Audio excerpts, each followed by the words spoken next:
So, are you aware that my account, my Facebook page account, which has basag haba, 60,000 followers. So, it was hacked November 4 in the morning due to malicious link. So, yesterday, I received an award as kami ni Ma'am Jerilyn o ni Ma'am Vic sa amoang 10th year nga serbisyo sa DepEd. And in the morning, I was out of town. I was having my offset kay na ako'y important matter nga gi-address akong family. So karon, when I was riding in the bus sa series, I've got a message from Rakista. Somebody message again offering me an ad. So na kuan ko na siya kung ano mang nagkuan nga wala mo kay access. And moto nga ako din gi-open sa ako ang account. I have 4 accounts. I have Laura Chanani, that is my official account, no? Ang akong business account is si Jovelyn Olana Pilario. Ako nang giusog kay nagpamita verified ko, apply ko for my true identity as I am working for my hack page. And then, na ako'y Adeline, Olana, naasad ko'y effortless glow para sa ako ang move on nga sabon. So, coming na akong sabon. Karon class dako kay siyang tabang, di na dami account. Kaya ang dami, di man ka magpakita sa imuhang nawong tanano. Di man na dami. Ako ana siya. Kanang ako ang effortless glow, Aloysian na ako nga page. Sa exclusive sa mga Aloysian family na ko sa akong alma mater. Now, ako nang i-share ninyo kay gamit kaayo siya. Instead of paying 30,000, 3,000 just to gain your page, just to gain your personal account. So once you are hacked, ingani na dyan inyong buhaton. Magpamita verified mo. Magbayad mo.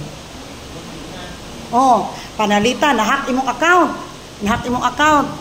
This is for future use. Panalitan kanyong account. Importante kay na nimo gikan ka grade 7 nya ang mga memories ninyo didto, ang mga pictures and everything, mga convo ninyo naa didto. No, dili convo na inyo ang mga kanang uyab-uyab ninyo. Kana bang mga kanang exclusive ninyo nga mga photos ra nga di kaganahan, di kahilig og public nya. Imo rang i-share sa imong mga friends. Natay mga links nga ganahan nato lang tawon, mga inspirational nya di na nato ma-open. So this might be helpful in the future. Muna akong i-share ninyo. Instead of magbayad ka, karon ang rate karon class sa mga hack page is 30,000. Labi na sa ako ang dako na og na-monetize na dako og kuan. Kana siya kung manglamang ka sa kapwa. Pero in my case, I just pay 5K. Dala sa scam, 7K. Nahack ko class. So, nangita kog help dire sa tua niya ingon. Kani siya ma'am moy nag-recover sa ako So pagtawag na mo, tawag mi as inawong jud. Siya ma'am 30K. Ako lang panalipdan ang kuan. Wa man ta kaila from Manila. So 30K yung pangayo sa akong page. Kay kabaw man siya dagang followers. Deserve bod. Karon, asa man tawag og 30K. So nangita kog paagi. Thank you Manila gyapon, Angel wala kay resibo. Angel nako Aloysian family. So nagseek og help niya, teacher pud siya, maayo kay siya IT. So ang iyang amigo, iyang kauban maoy nagkuan. Nag-incha, "Ma'am, sir, magkano po ang bayad?" Sabi niya, "Wag muna yung pag-usapan natin yung bayad. Na importante babalik 'yon. Saka na tayo, huwag kang mag-alala, hindi panlamang sa kapwa yung sa akin. Hindi kami manlalamang, tutulong lang kami. Siyempre, babayaran mo din kami. Pero hindi aabot ng 30K. So, I was just thinking, Sir, pwede ba sir 10K lang? Kasi mag-prepare ako, maghanap pa ako. So, kung hindi aabot ng 30K, baka mamamaya 25. So, sabi niya, wag mo munang isipin yon. Wag mo muna isipin. Gagawin muna natin ang aking makakaya. So, I don't know kung sa iyang gibuhat, magsulat track. First nimo nga buhaton class, ipameta verified ka. Maghimo kag imuhang account. Nya ako kay naa naman ko'y dagang account. So dako kay tabang sa kuha. So makatabang dahil dagang account as long as that's your true identity. So naa naman ko'y account mo to gipa-verified na ako. Kay di naman ko ka-access sa usa. So akong gi-verified, nagbayad ko class. Ang sa ako nga page ug magbayad ko, ang iyang meta verification is 4,699 monthly sa akong page. Pero sa akong personal account, 469. So, nibayad ko. Pagbayad na ko, class, grabe kaayo ang suporta. Nindot kay suporta, alam-alaman pa ka. Di ka ma-stress. Ayaw ka stress, ayaw ka guol. Protect your mental health. Giingnan ko. Mabalik lang. We will try our best to return your page. Ngayon ka, class, kami ni Ma'am Jennifer, naabot 3 class 9, iubanan ko Ma'am Jennifer. Nahinayak naman kay dili po ka mo reply nila, di naman sila muhatag time, dili naman ikaw gagamit all over the world. Nagagamit sa Facebook all over the world na ay hacker, na ay mga kuan nagpa-recover. So mintra kinahanglan imo di jud na siya nimo biyaan or else balik na sad ka. Mag-apply na sad kag balik or di ka mag-apply bayad. Once gani naka-verified na ang imuha nga Facebook dito, naana dito maka-access na ka. So makatawag na kanila, tawagan kanila personally. Pagkaugma anak class kay mga asnoy man to doro na kung hilak jud. Kay nalipay ko ba kay na yun naman ko na ibalik. Sus pagka kuan ana wala ko nag-expect mga 9 mo to nag-open ko sa series, naka-access na ko sa home page. Gibalik jud nila. As long as kani mo'y kondisyon. Kana ay mag-screenshot ka kanus ani mo gigama imong Facebook. Mag-send ka og ID. Then maggama kang attestation nga ikaw jud na. So sulti nimo dito, ako ana gigama na nako tanang mga drama, tanan with all your honesty. Balik na nila. Ako dali ra kay na balik ako akay. Kuan man kato dai siya 1 month November 4 nya. Ala oy di naman jud ako ma-access oy wala na gid siguro ni pag-asa. Pasensya lang gid siya, pasensya dayong. Nama ko giingnan man ko sa usa na president sa Aloysian YouTuber. Sis, pasensya lang, wag ka munang mag-jump ng bayad-bayad. Hindi, pasensya lang naman yan. Gagawa ka lang, makikipag-usap ka lang sa Facebook.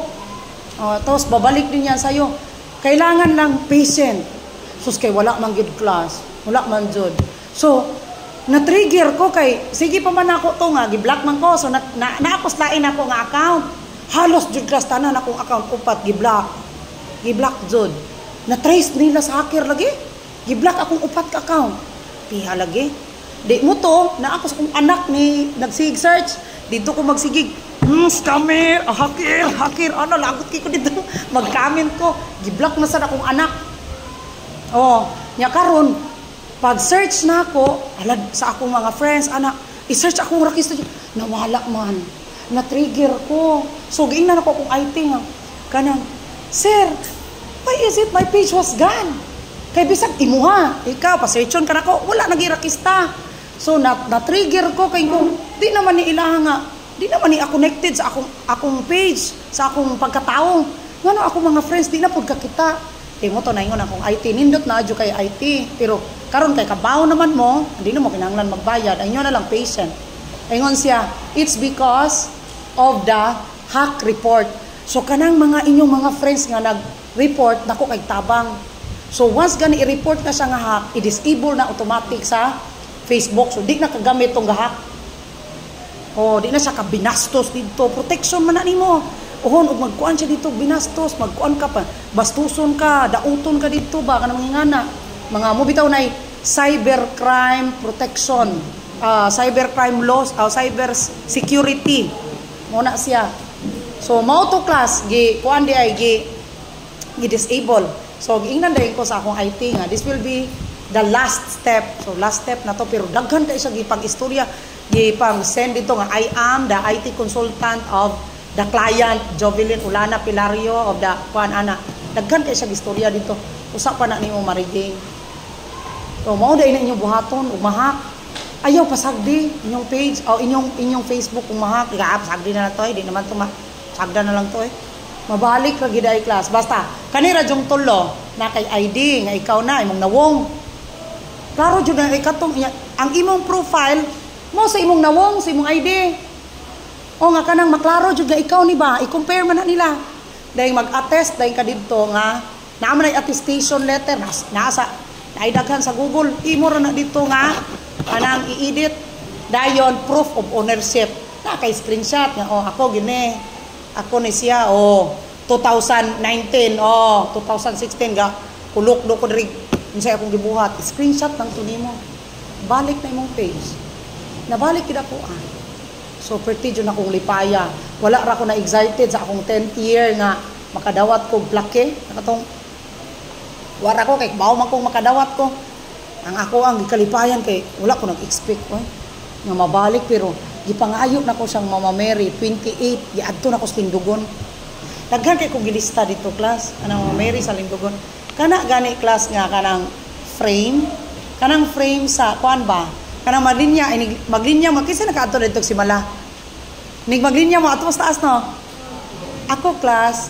sa akong opera 2007 sige na kog anak diya kay somebody is telling me nga adto sa sulay dito niya nagmilagro ginas Mama Mary na ako nakuan ko dito October 13 nagyaw-yaw ko dito sa atubangan dito sa stage katong misahanan nagyaw-yaw ko nagtestimony ko nga microphone ko dito September 8 man to kung saad unya karon kay daghan naman kaayo nya dapat man ka magkuan ka kana ingon man ko kung maluwas ko sa akong opera inig-abot ako sa Manila September 8 dire gikan agi kag Manila magkuan ko magtestimony ko nya full naman ang slots sa September 8 na ako sa October 13 kana ganing frame class di na ko musaka dito sa taas kay kanang frame ni Mama Mary kato ganing ingana ganing nya mura siya gabilo og white mao man akong giludhan go nga wa pa ko operahin gidala ko sa Manila class ang amo ang gisudlan kanang mentol ra nga sigarilyo mao ni gipadala sa ABS-CBN sakay dai Miss Pam dito sa naiya o sa dito sa Mactan Airport ang among gisulatan kuan ra gyud mao ni gipadala ni Sir Enrico Santos from ABS-CBN nga mga names free mig sakay ABS-CBN bang ko class Bantay Bata Foundation ang nakapaayo sa akong heart og PCSO munang mutaya jud og PCSO kung naa ko'y extra kay ngano ang gihatag sa PCSO nako 34,000 bahalag di ko kadaog bahalag gis rag 20 mutaya jud ko basta na ako extra kay di ko kabayad sa 34,000 muna gihatag niya ABS-CBN is 500,000 kay 500,000 na to kong case Mama Mary ana sa Lindugon kuan ko niya nagsulat June 13 pagka June 17 larga rin Miss Manila kay wa man jud asa wa may tabang na mo para maoperahan ko niya gahingal-hingal naman ko 2007 21 year old